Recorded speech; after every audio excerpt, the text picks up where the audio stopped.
What's going on? Is Anton from antondaniels.com. I appreciate you guys for continuing to rock with me. A lot of you know that I've been in the real estate game for a long time, for a while. It's sort of a way for you to protect your wealth and also a tax haven if you know how to use it correctly, especially for my bag chasers and my Patreon members. Shout out to Block Club, so make sure y'all tap into the Patreon link is in the description, as well as pinned to the top of the chat.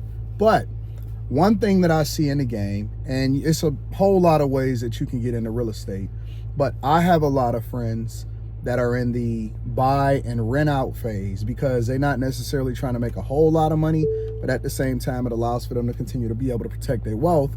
And so when they rent out the properties, a lot of times you have to vet the people that go into those properties.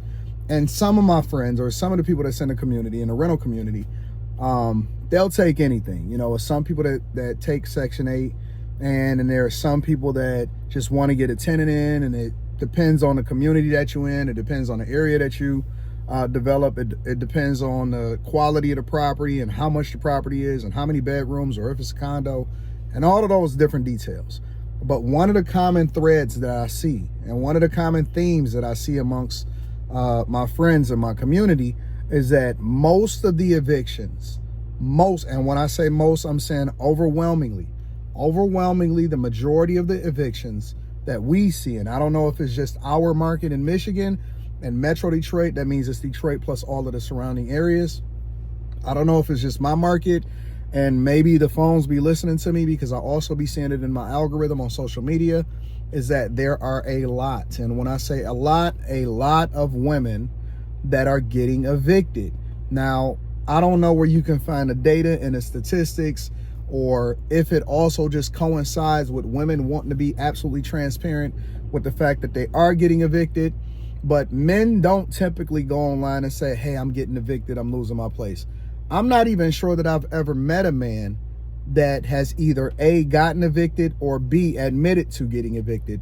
Like, it's a real personal issue. And I'm not bagging on anybody that gets evicted. I'm not bagging on anybody that go through hard times, because I've personally been through hard times in my life.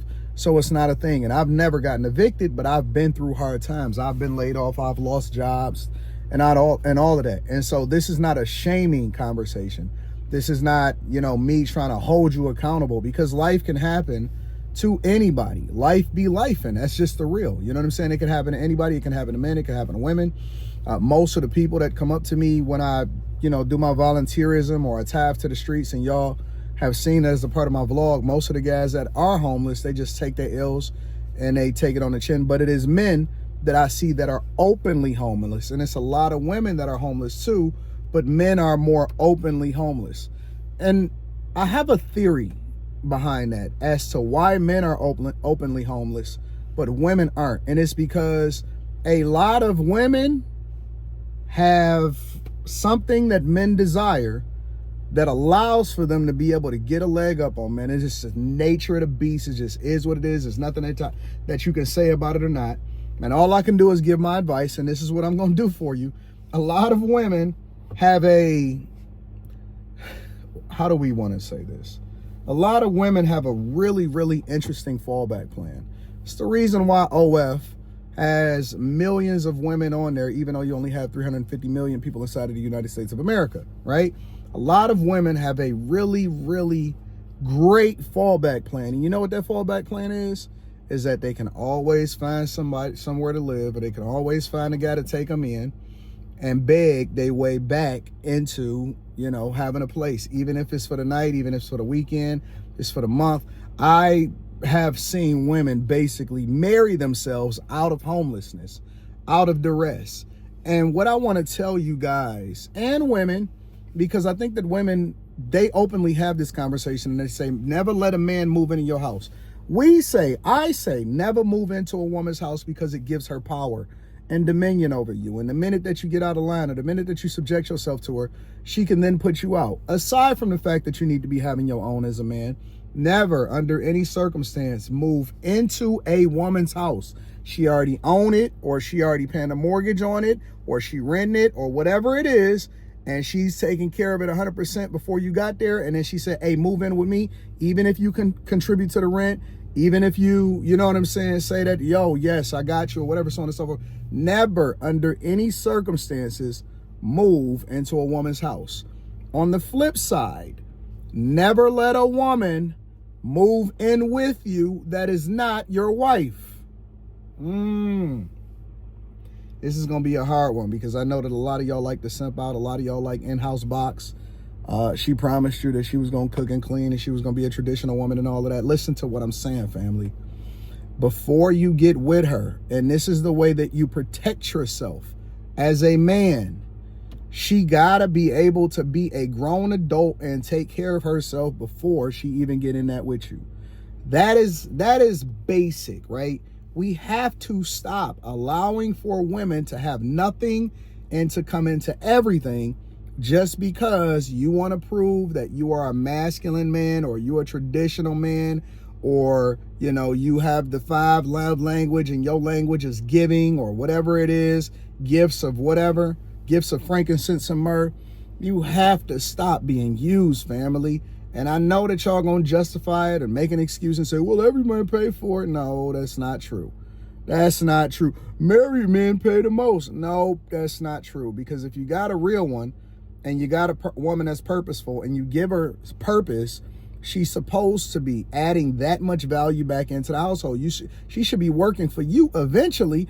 Once y'all get to a certain level, or once you get to a certain level, you should be giving her purpose. There's no way that she should be out here adding value into another man's life after a certain amount of time. And it's okay for women to work and contribute and all of this stuff, but she needs to be purposeful, regardless of whether she got children or not. At some point, she needs to be working for you, adding more value into the company, and you would never hire an employee that actually was a drain on the company's finances.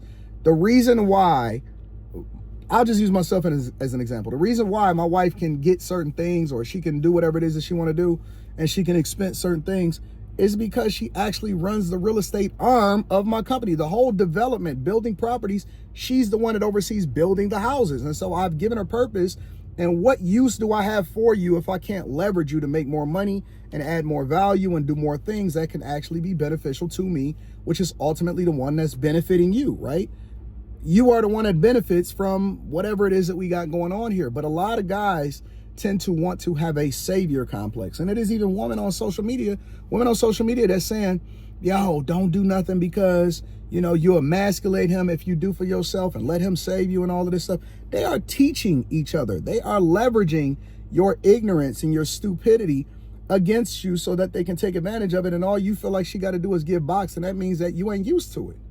If the only requirement that you have is she can be pretty, or she got to give box, or she got to give head or something like that, fam, you can't still be in that stage. Like, I can understand if you're in your early 20s or you're in your late teens or something like that, and you still got that mindset. But fam, once you get into your mid to late 20s and above, it's got to be a higher requirement. You can't keep still trying to get used to the fact that you just like women being around or something like that. They have to be of value. And if they can't be of value, then they can't be with you. They can't be of you. They can't be around you. Don't surround yourself with broke bum chicks. Women ain't gonna surround themselves with broke bum dudes. They would never, under any circumstance, unless they just feeling lonely and desperate for the night. And once they wake up, once they snap out of that, and they find out that you a homosexual, they getting you up out of their crib immediately. And so you have to align yourself with women that are on your level.